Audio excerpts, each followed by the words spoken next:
Yeah, let's start. Yeah, so, ladies and gentlemen, and dear friends, please have a seat. Let's start. So, first, I would like to invite everyone to have a look on this video, and after that, we will start today's session.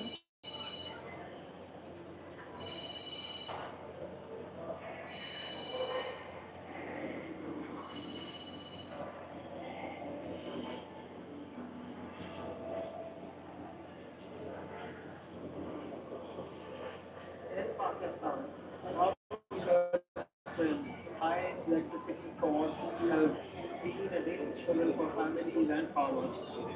I have met mothers who worry about keeping food cold during outages and students who try to study by candlelight.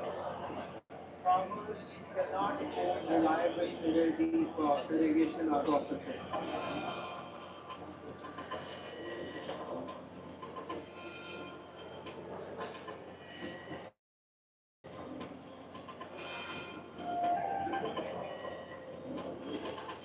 Solar is changing lives in different segments of society, from farmers tired of expensive diesel for their water pumps to rural communities completely shunned by national grid. एक थाला इलाका है हाल चले आता है तो कम जमीन आबाद इधर इंजन देना संजय है वो जमीन शराब करे ले आते स्पेशली जरूरत है टीम के पास सर्जन इसी तरह खरीद दे में जेरी सारी फसल जेरी में जेरी फसल इधर नहीं शराब करे लेके कम मत मुश्किल भी तो ये है कि उनके ਵਿੱਚ डीजल यूज कीते डीजल महंगा है ये सारे बचन की खातर बात पूरा इलाका जो है वो 16 पे कोशिश की थी कि शिफ्ट की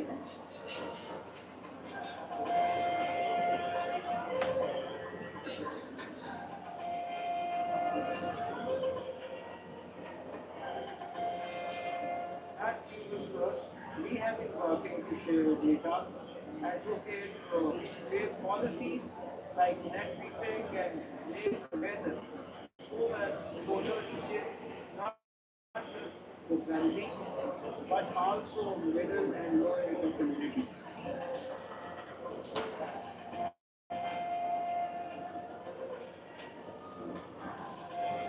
With support from philanthropy, including Tara Climate Foundation, we have been able to scale our efforts and help expand the solar boom in ways that reach more communities while making it more equitable.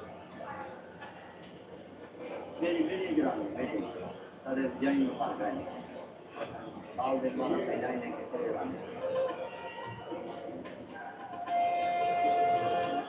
Mercado shorty cerca de uma saia sama kestek lagu airport akan nirfim ni angol kitik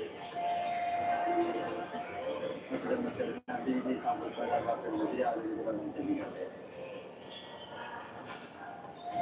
We ਕੰਮ ਚਾਰ ਪੰਜ ਹਜ਼ਾਰ ਵੀ ਬਚੇ ਦਾ ਇੱਕ plate ਜਿਵੇਂ ਦਹੀਂ ਦੇ ਵਿੱਚ ਸਾਰੇ ਮਜ਼ਦੂਰਾਂ ਸਹੀ ਜਾ ਕੇ ਉਹੀ ਇੱਕ ਹੀ ਸੋਲਾ ਪਲੇਟ ਦੇ ਕਰੇ ਇੱਕ ਜਵਾਰ ਇੱਕ ਵੇਰ ਬਾਹਰ ਜਿਹੜਾ ਮੇਰੇ ਮਾਮਲੇ ਤੋਂ ਵੀ ਦਾ ਉਹ ਗਾਜੀ ਤਰਤੀਬ ਨਾਲ ਖਾ ਗਏ ਨੇ ਉਹ ਇੱਕ plate K Solar down the now to the Allah Talajiva. All the need. जितनी सारी हरियाली फसलें हैं ऐसा तमाम के प्यावर सारे भी जो है ना ये सोलर की वजह होगी अगर सोलर ना होया तो पत्ता क्या लगे While solar is driving a wave of transformation, there are many who are missing out. And they are the ones who needed this transformation the most. And we need to make finance and capital available for them so that this solar boom in Pakistan is inclusive, equitable, and participating. So no one is left behind.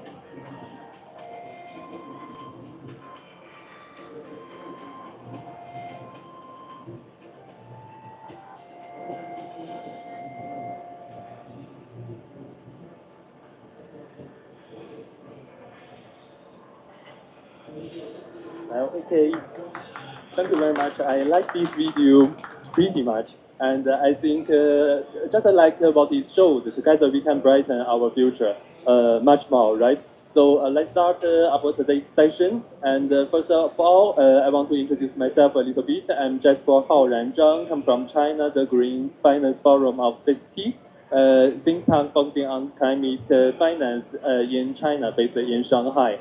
And today we have three distinguished guest speakers here, and we will do a panel discussion on the future, the energy transition, the future energy systems. So please, our speakers, let's have a seat on the stage.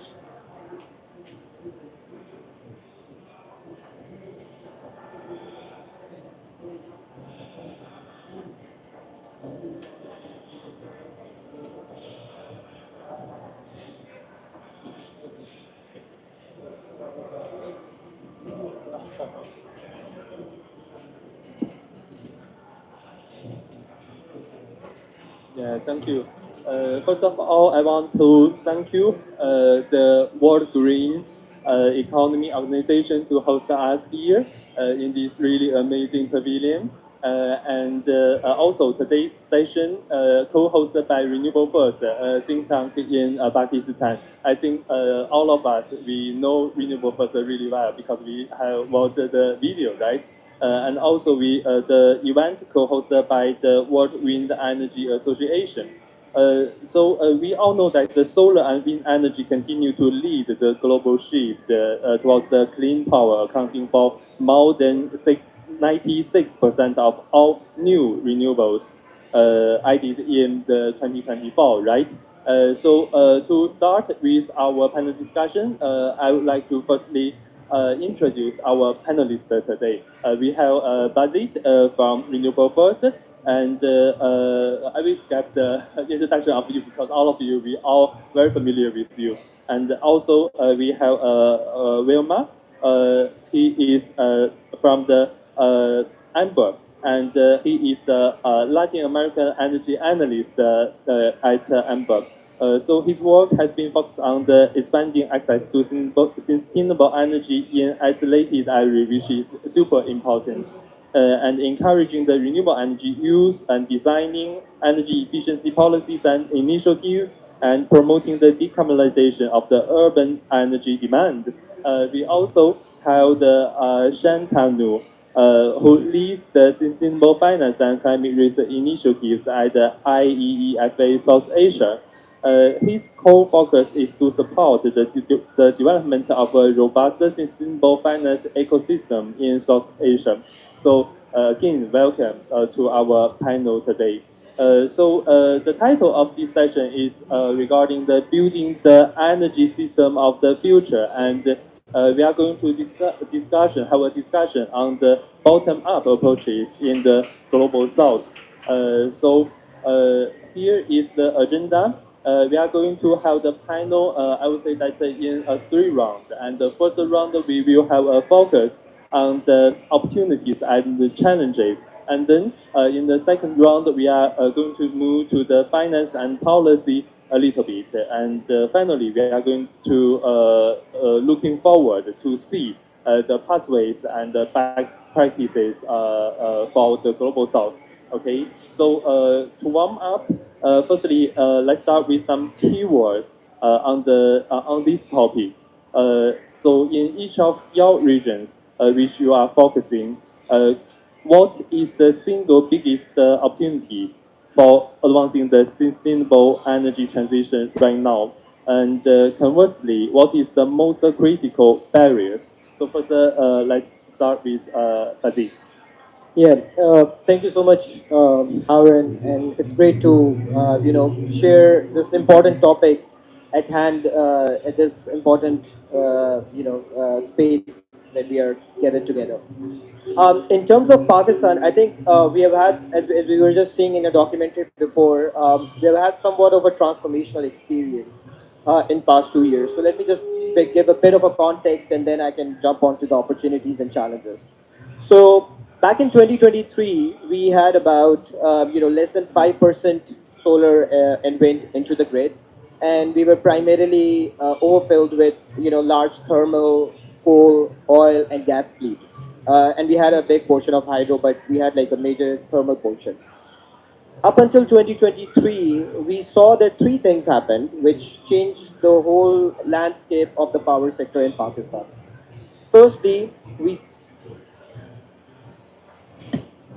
am I audible now? Am I audible? Okay.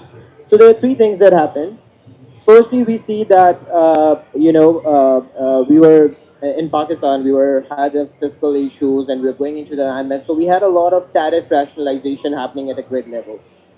So we had a removal of subsidy that led to an increase in electricity tariff, about 155% tariff in 3 years increase that we witnessed in Pakistan.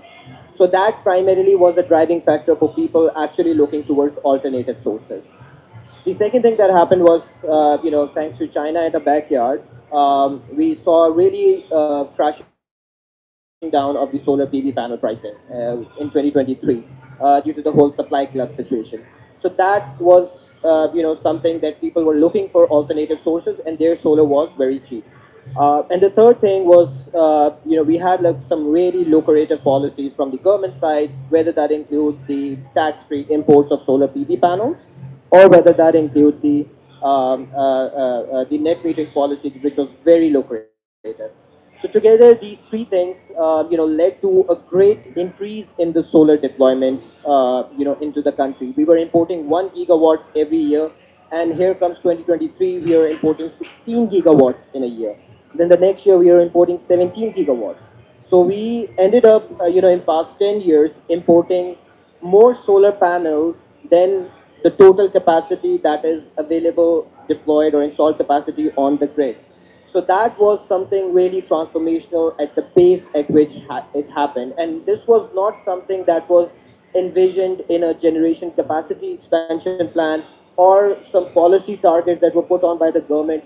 This was purely people taking the reins in their own hand to produce their own power through more affordable and resilient sources, and that was solar rooftops.